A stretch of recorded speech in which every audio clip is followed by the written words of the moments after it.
Ya, nah mereka berbaiat. Baiat itu artinya sumpah, sumpah setia. Mereka bersumpah untuk tidak menyekutukan Allah, mereka bersumpah untuk tidak mencuri, mereka bersumpah untuk tidak berzina, mereka bersumpah untuk tidak membunuh anak-anak kecil, ya, membunuh bayi-bayi perempuan yang baru lahir.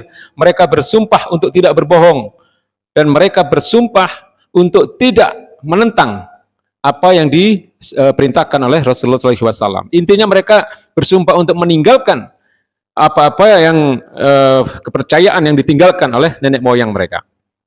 Jadi ini setahun pertama. Lalu tahun berikutnya, lalu kemudian setelah baiat Aqabah pertama itu mereka kembali ke Madinah, ya, bersama salah seorang sahabat yang diutus oleh baginda Nabi untuk menyertai mereka yang bernama Mus'ab bin Umair. Ya, kita sering dengar ya kisah Mus'ab bin Umair ini, anak seorang yang paling kaya di Mekah yang kemudian masuk Islam, yang kemudian harus berpisah dengan orang tuanya karena orang tuanya tidak mau masuk Islam.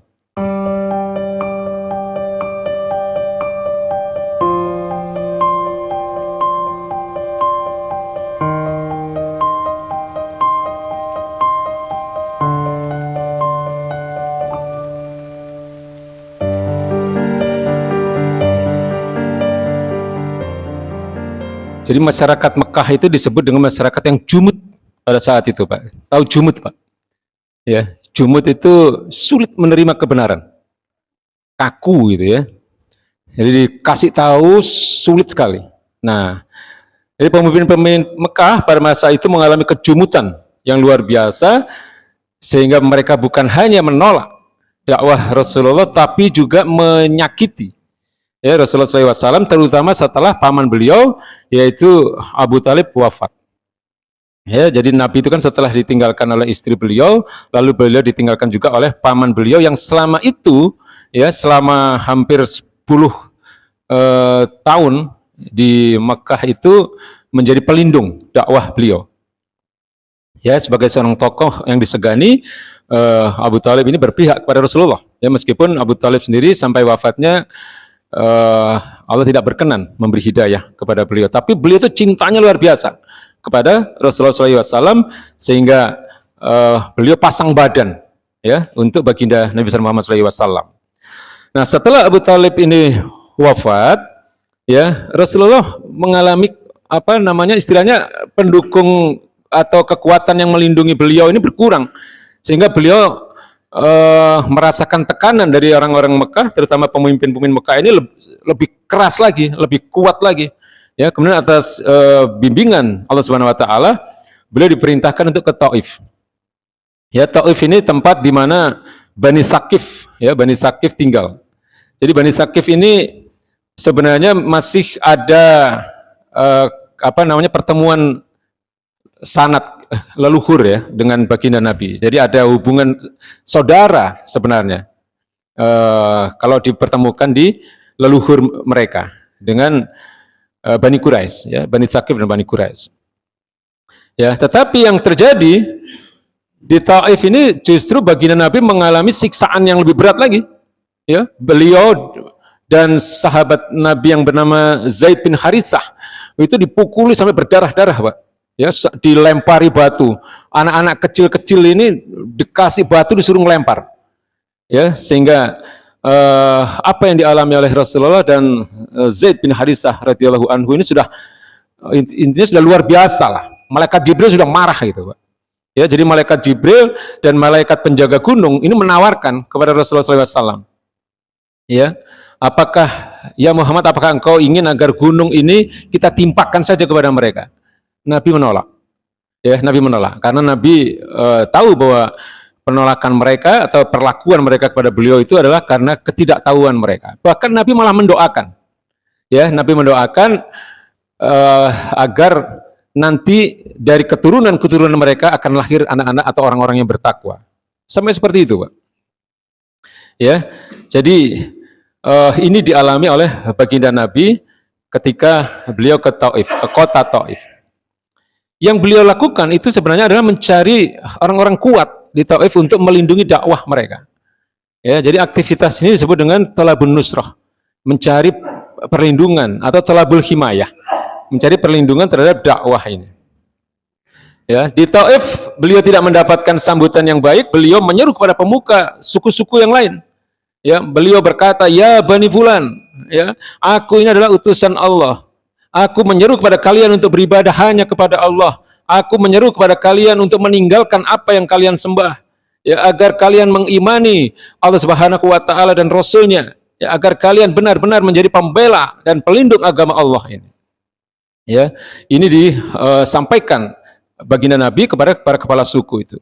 Jadi dalam sirah atau kitab sejarah kenabian yang sangat terkenal, ya, Sirah Ibnu Hisham, ini diceritakan bahwa Rasulullah SAW mendatangi secara pribadi, Pak, satu persatu, ya, kepala suku itu. Beliau pertama mendatangi Bani Kindah, ya, tetapi mereka menolak. Beliau mendatangi Bani Kalban, mereka menolak. Beliau mendatangi Bani Hanifah, ya, mereka menolak. Bahkan penolakan yang dilakukan oleh Bani Hanifah ini sangat luar biasa, ya, disertai siksaan yang keji. Ya, lalu Nabi berdoa agar segera mendapatkan pertolongan dari Allah Subhanahu wa taala untuk agar diberikan hidayah kepada orang-orang kuat ini. Jadi tujuan beliau untuk mendakwahi orang-orang kuat ini adalah untuk supaya dakwah ini lebih terlindungi. Ya, ini namanya aktivitas Thalabun Nusrah. Lalu kemudian Nabi mendatangi Bani Amir bin Sa'sa'ah. Ya, jadi Amir bin Sa'sa'ah, Bani Amir bin Sa'sa'ah. Jadi salah seorang dari mereka bernama Baihara bin Firas, ini salah seorang pemuka dari Bani Amir bin Sa'sa'ah ini, mereka mau sebenarnya, Pak, masuk Islam. Ya, mereka mau melindungi dakwah Nabi, tapi mereka meminta syarat. Ya, jadi syaratnya apa? Mereka katakan, "Ya Muhammad, jika kemudian Allah memenangkanmu, ya, atas orang-orang yang menyelisihimu, jika kami mendukungmu, apakah kemudian engkau akan memberikan kekuasaan itu kepada kami setelah engkau?" Jadi mereka meminta, ya, kalau kemudian kekuasaan Nabi itu selesai, ya, jadi Nabi wafat, kekuasaan itu diberikan kepada mereka. Ya, Nabi menolak. Nabi menolak. Jadi Nabi mengatakan bahwa urusan kekuasaan itu hanyalah milik Allah, yang Allah berikan kepada siapa saja yang dikehendakinya. Jadi artinya apa? Nabi itu hanya akan menerima penguasa yang mau menerima dakwah Islam ini secara hanya karena iman, hanya karena akidah. Ya, bukan karena adanya satu kompromi. Ya, bukan hanya karena adanya faktor bagi-bagi kekuasaan, begitu. Ya, jadi Nabi menolak. Jadi Nabi hanya mau, ya, orang menerima dakwah Islam, artinya pemimpin ini menerima dakwah itu hanya karena kesadaran, hanya karena akidah mereka. Nah, lalu kemudian Nabi terus mendakwai kepala suku yang lain, ya. Jadi Nabi tidak berhenti, ya, untuk mendakwahi kabilah-kabilah, ya, atau suku-suku yang ada di Mekah maupun yang ada di sekitar Mekah. Ya, dan beliau juga mendatangi kabilah atau suku-suku yang ada di luar Mekah yang datang setiap tahun ke Mekah. Jadi di setiap musim haji, jadi pada saat itu haji itu sudah dilaksanakan, Pak. Cuman tentu syariatnya tidak seperti sebagaimana yang ada dalam Al-Quran, ya. Jadi belum turun syariat sebagaimana yang diperintahkan kepada baginda Nabi Muhammad SAW. Ini ibadah haji ini kan peninggalan dari Nabi Ibrahim. Ya. Nah, jadi setiap musim haji itu datang dari luar Mekah ini ke Mekah untuk sekaligus selain melaksanakan ibadah, mereka juga berdagang dan seterusnya. Nah, pada musim haji itu datanglah serombongan orang dari suku Aus dan suku Khazraj, dari Yastrib atau dari Madinah. Suku Aus dan suku Khazraj ini adalah dua suku terbesar di Madinah, yang bisa dikatakan sebagai penguasa, ya, penguasa kota Madinah. Nah, kesempatan ini digunakan oleh Rasulullah SAW untuk mendakwahi mereka. Nah, ternyata di antara mereka ini sudah mendengar, ya, bahwa orang-orang Yahudi itu meyakini akan datangnya seorang Nabi akhir zaman. Ya, orang-orang Yahudi yang taat, orang-orang Nasrani yang taat, ya, pada masa itu mereka itu tahu bahwa nanti akan hadir seorang Nabi akhir zaman. Nah, jadi orang-orang suku Aus dan suku Khazraj ini sambil berpandang-pandangan mereka berkata, demi Allah dia inilah nabi seperti yang dianjurkan atau seperti yang dikatakan oleh orang-orang Yahudi kepada kita. Ya, lalu kemudian mereka menerima dakwah Rasulullah SAW, ya mereka masuk Islam dengan mengatakan bahwa kami akan menyampaikan berita ini kepada saudara-saudara kami yang ada di Madinah. Ya, jika Allah mempertemukan mereka denganmu dan menerima dakwahmu, maka tidak ada lagi orang yang paling mulia darimu. Ya, karena banyak pembesar-pembesar Aus dan Khazraj ini yang pada saat itu tidak ada dalam rombongan itu. Lalu tahun berikutnya, ya saat tiba musim haji, 12 orang laki-laki dari penduduk Madinah ini mereka berbaiat kepada baginda Nabi Muhammad SAW di Bukit Aqobah. Jadi inilah yang disebut dengan baiat Aqobah pertama. Ya, jadi Aqobah itu salah satu bukit di sekitar Masjidil Haram juga, Pak. Jadi biasanya kalau haji atau umroh itu biasanya salah satu tempat yang kita kunjungi itu adalah baiat Aqobah. Itu sebagai bukti bahwa disitulah Rasulullah itu dibaiat sebagai kepala negara sebenarnya, ya, untuk memimpin Madinah. Jadi ini baiat Aqobah pertama ini hanya ada 12 orang. Ya, sebagian riwayat mengatakan ke-12 orang ini laki-laki, ya, tapi sebagian riwayat lagi ada yang mengatakan di antara 12 ini 11 laki-laki, 1 perempuan. Ya, nah mereka berbaiat. Baiat itu artinya sumpah setia. Mereka bersumpah untuk tidak menyekutukan Allah, mereka bersumpah untuk tidak mencuri, mereka bersumpah untuk tidak berzina, mereka bersumpah untuk tidak membunuh anak-anak kecil, ya, membunuh bayi-bayi perempuan yang baru lahir.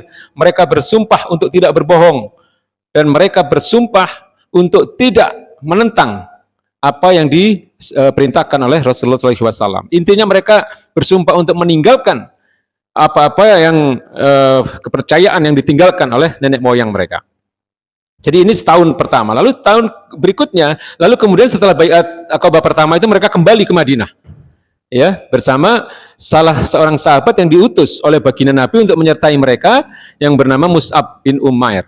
Ya, kita sering dengar ya kisah Mus'ab bin Umair ini, anak seorang yang paling kaya di Mekah yang kemudian masuk Islam, yang kemudian harus berpisah dengan orang tuanya karena orang tuanya tidak mau masuk Islam, ya, sehingga dia harus meninggalkan berbagai kemewahan, dan ini menjadi orang kepercayaan Rasulullah SAW untuk menjadi duta dakwah bagi orang-orang Madinah, ya, bersama kembali ke Madinah bersama 12 orang yang membaiat Nabi tadi, ya, di baiat Aqobah pertama.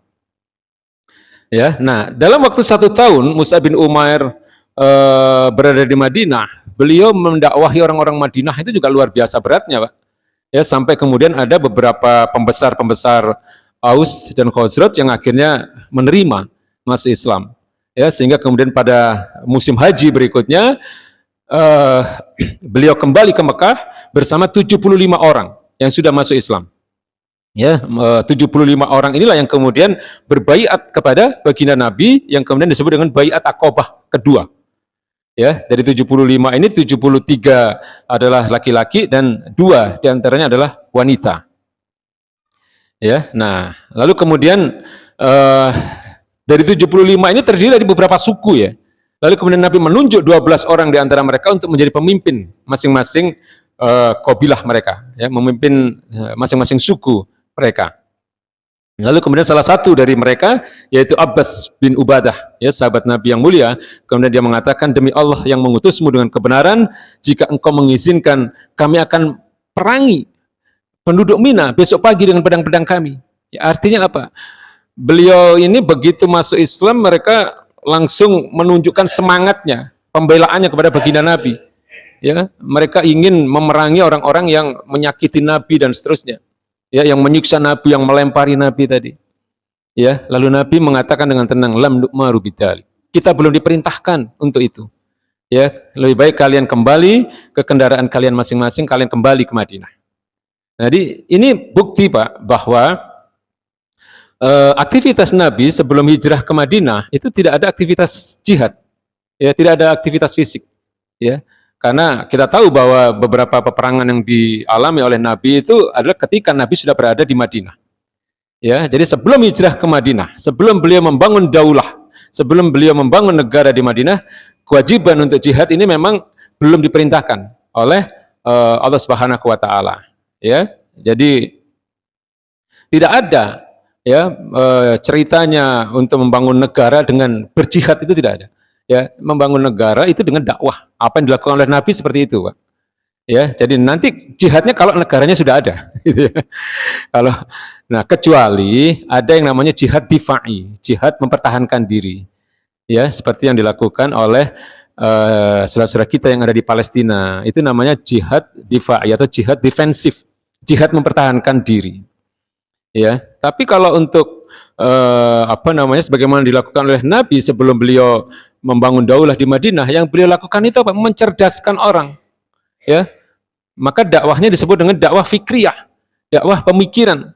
Beliau membina umat, beliau mencerdaskan umat, ya, beliau memperkenalkan akidah yang benar, ya, kemudian beliau memerintahkan untuk meninggalkan akidah yang sesat, budaya-budaya yang rusak, ya, sambil kemudian beliau menyusun kekuatan untuk berangkat ke Madinah, ya, karena Madinah lebih kondusif untuk ditegakkannya daulah, kemudian diterapkannya syariat Islam, ya, kemudian masyarakatnya juga lebih terbuka untuk menerima dakwah ini.